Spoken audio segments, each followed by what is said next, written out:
إذا مدربك خسر نهائي على أرضي، هل تثق فيه وتكمل معاه ولا تغير كل حاجة؟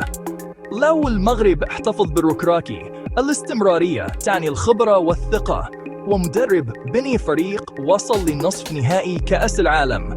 ولو غيروه، تغييرات تكتيكية كبيرة، طاقة جديدة، ومخاطرة ممكن تهز الفريق قبل 2026. الركراكي مش أي مدرب، 4 خسارات بس في 3 سنين ونص، تاريخ في نصف نهائي كأس العالم، وفخر وطني في سجله. فوزي لاجع حسب ما يتقال يبغى ينتظر، يعطيه فرصة بعد نهائي كأس إفريقيا المؤلم في الرباط.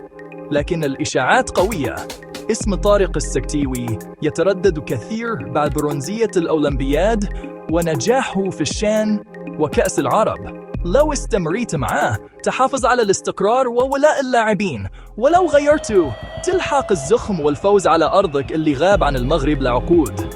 ساعة 2026 تدق، هذه مغامرة كبيرة في كل الأحوال. إيش بتسوي أنت؟ تكمل على نفس الطريق ولا تغير كل شيء بجرأة؟